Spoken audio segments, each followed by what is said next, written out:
What was the world like almost 200 years ago? Let's travel back to 1826, a year that quietly shaped our modern world. It wasn't a year of massive revolutions, but one of powerful transitions, where new ideas and technologies began to take root. First, imagine a world without photos. It's hard, right? In 1826, French inventor Joseph Nicephore Niepce changed everything. After exposing a light-sensitive metal plate for hours, he captured the very first permanent photograph. It was a grainy image from a window, but it was revolutionary.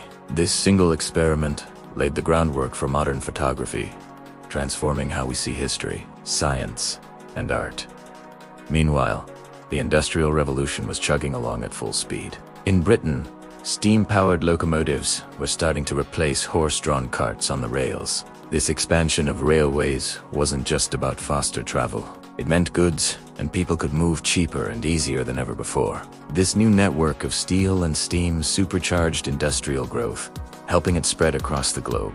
Over in the United States, 1826 marked the completion of a massive engineering feat, the Erie Canal.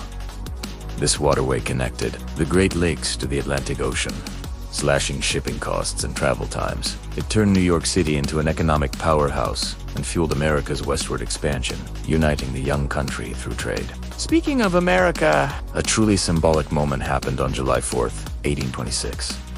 Exactly 50 years to the day after the Declaration of Independence was signed. Two of its architects, John Adams and Thomas Jefferson, both passed away. Adams, a former president, and Jefferson, the Declaration's author, have been rivals and friends. Their deaths on such a significant anniversary were seen as the closing of a chapter, the end of the founding generation. While America was looking inward and building itself up, other parts of the world were fighting for their very existence. In Greece, the war for independence against the powerful Ottoman Empire raged on. European nations, inspired by ancient Greek culture, supported the cause. This struggle was a powerful symbol of nationalism, showing that even the mightiest empires could be challenged. The Ottoman Empire itself was facing pressures from all sides. By 1826, it was clear the empire was in decline. It struggled with internal revolts, economic troubles, and constant pressure from growing European powers. This slow weakening would eventually redraw the map of the Middle East and Europe,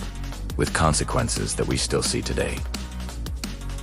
Further east, another conflict was brewing. In 1826, the Russo-Persian War began. Russia, seeking to expand its influence southward into the Caucasus region, clashed with Persia, modern day Iran. Russia's victory in this war reshaped the borders of Central Asia, creating political lines that still define the region. Back in the Americas, a grand vision for unity was being tested.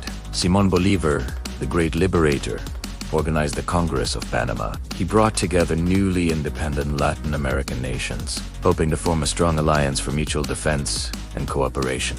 Although the dream of a united Latin America didn't last, it was a pioneering effort at international cooperation in the Western Hemisphere. Finally, 1826 was also a year of social change. In the United States, the American Temperance Society was founded to combat the widespread problems caused by alcohol abuse. This wasn't just about telling people to drink less. It was one of the first major social reform movements in the country. It paved the way for future movements, including the fight for women's rights and public health initiatives. So, from the first photograph to the expansion of railways, from the birth of nations to the end of an era, 1826 was a pivotal year. It shows us how technology, politics, and social ideas all come together to quietly build the future. Thanks for watching. If you enjoyed this trip back in time, don't forget to like, subscribe, and hit the bell for more history explorations.